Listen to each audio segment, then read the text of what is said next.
Hi Sagittarius, welcome po sa ating channel. At ito ay inyong Montikabay Tarot reading for your career and money ngayong April 2025.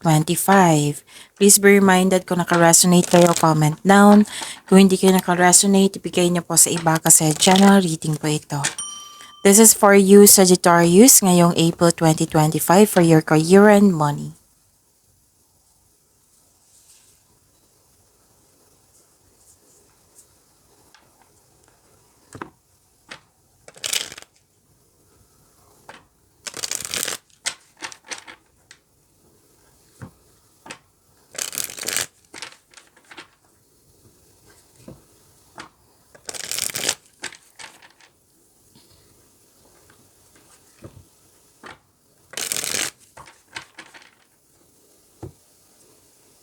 Para po ito sa inyong career and money Sagittarius ngayong April 2025.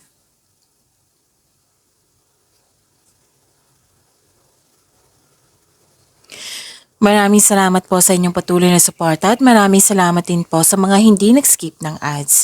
Gamitin ang reading na ito bilang gabay lamang sa mga hindi pa nag-subscribe. Subscribe na po kayo at click bell notification para malaman nyo na may bago tayong video. Para sa mga gusto magpa-reading po, may lumabas dyan sa screen nyo ngayon. Panoorin nyo po at sundin ng instruction.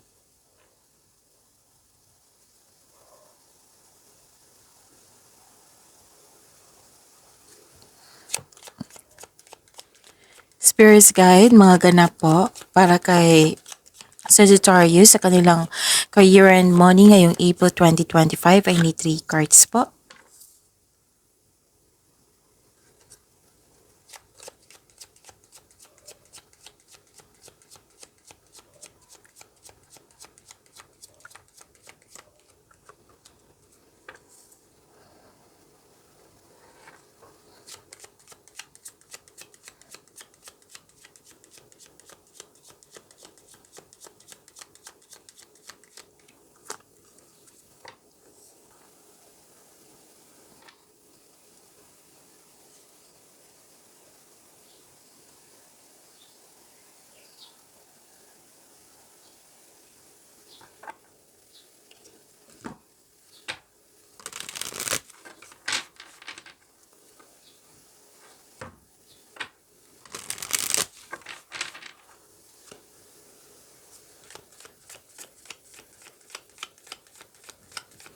Spirits Guide, mga mensahe po sa career and money ni Sagittarius ngayong April 2025 ay need 2 cards po.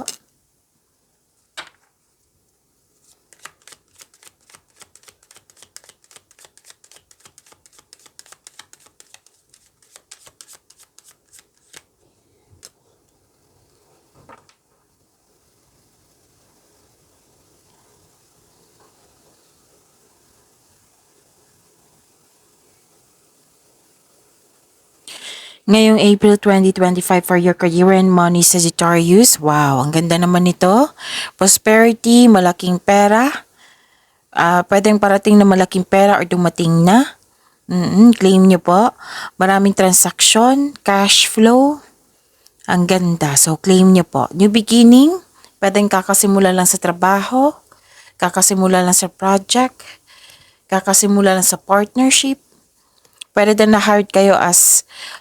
na-hired kayo kahit walang experience. Nakita ko rin dito na may concern kayo sa immature na tao. Oo. Tapos may nakita rin ako dito nag-uusap na magkakapatid. At may nakita ko ditong, may sabi dito na huwag maniwala agad sa chismis.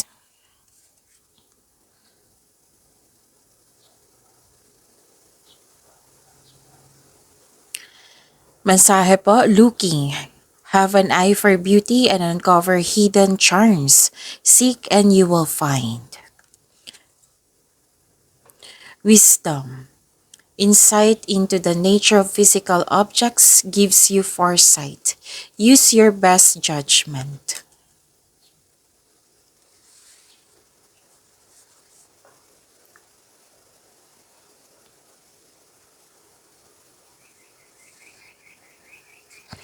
Spirits Guide, energy po ni Sagittarius ngayong April 2025 sa career and money nila. I need 2 cards po.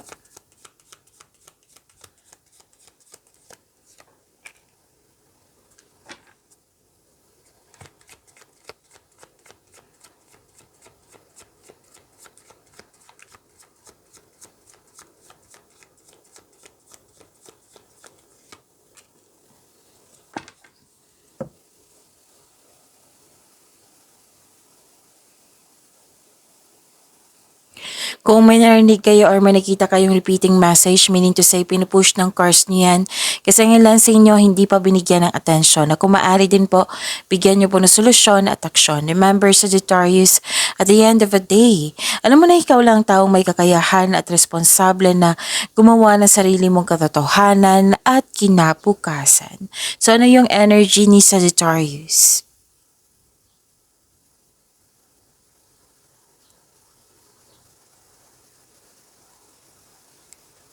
Wow.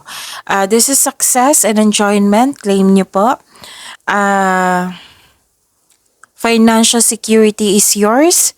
Relax and enjoy mo yung achievement mo. Take a break kung ikaw ay nagtatrabaho para pagbalik mo, recharge na ikaw. Okay. Para pagbalik mo, recharge na kayo. Recharge ng energy niyo po. Work can wait. You'll still be abundant after a well-deserved vacation. So, this is a time of enjoyment and feeling safe. Naging wise ka din sa pag-handle ng iyong finances at hindi ka rin madamot at the same time. Masaya ka makatulong ka sa kapwa niyo po. So, nagpaplano kayong magbakasyon. May promotion din ako nakikita dito sa trabaho. Yung ang sabi dito na, 'di ba, maraming transaction. Marami din transaction dito. Marami kang orders. So, lahat ng tinanim mo nagbo-bloom. So, claim niyo po, Sagittarius.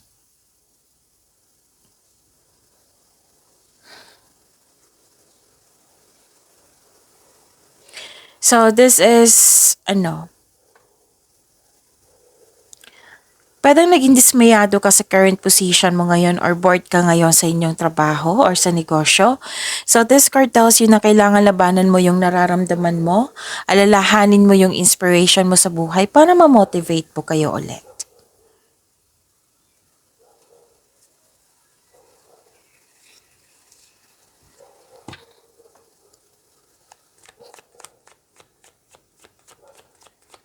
Spirits guide.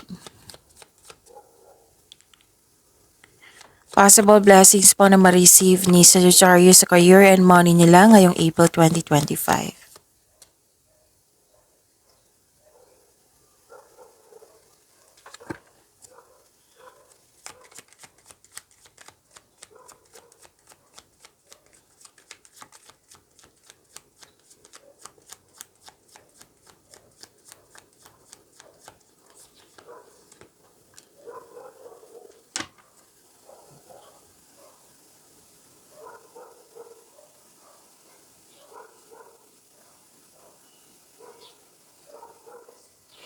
Okay. So, may job offer or opportunity na parating that will excite you na and reignite your passion for what you do. And sobrang busy mo ngayon. So, this card asks you to prioritize your task na may time management. Just make sure you can deliver on your promises po. At huwag kayong maniwala sa chismis ha, kasi mukhang maapektuhan kayo sa nalaman mong chismis na nawalan kayo ng panatag. Tapos mag-ingat po daw kayo sa paggawa ng desisyon or plano. Galingan niyo po daw sa paggawa ng plano. Gamitin niyo po daw yung talino niyo at experiences mo. Okay? Tapos, lumabas din dito yung concern na may taong immature dito na yung mas nauna pa yung reklamo niya kaysa gawin niya yung responsibilidad niya. So lumabas siya dito sa oracle cards niyo, yung immature na tao. Andito rin siya.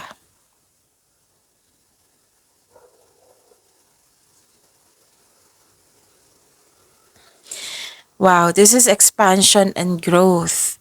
May magaganap na collaboration. Pwede din kung negosyante ka, mag-hire ka ng another trabahante kasi marami ng transaksyon, dumagsa na kailangan mong i-meet yung expectation date. Oo, pwede din may ganap na travel po, business travel. Makikita mo naman yung mga makikita mo na yung mga bunga ng iyong pagsisikap. Oo. So, kung may plano ka na, this is the time na gawin mo na ngayon. So, ginagawa mo na ng action yung matakal mo ng plano for your growth. May balak kayong mag-abroad or may balak kayong mag-abroad ulit? Kung nasa abroad na kayo, may balak kayong mag-abroad ulit.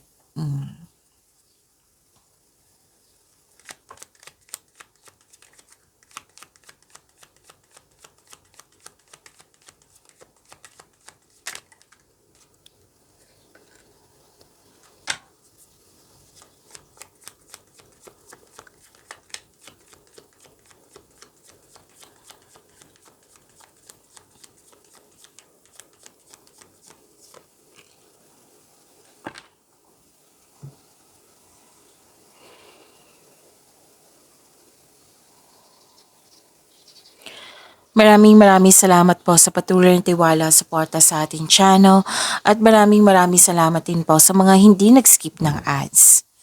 May delay lang po dito, a delay to your success in some way. I know this is very disappointing pero kailangan yung maghintay.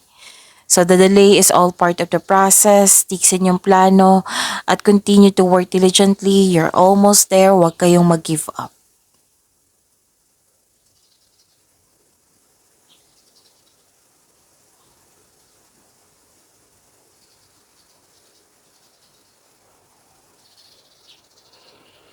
Okay.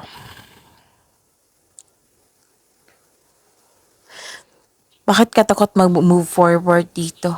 Takot kang mag-move forward or takot ka sa mga challenges na encounter nyo? Or nagkaroon kayo ng hesitation to step out from your comfort zone? May konkretong plano ka na pero hindi mo pa ginagawa kumbaga mamaya na. So, yung sinanong ko dito is ma-overcome niyo to. Don't worry, itong challenges na ito, ma-overcome niyo po ito. Pagyamanin niyo po yung blessings na binigay sa inyo, Sagittarius. See you tomorrow. Please like, subscribe, and click po button for notification para updated po kayo sa daily tarot reading natin. Maraming salamat po.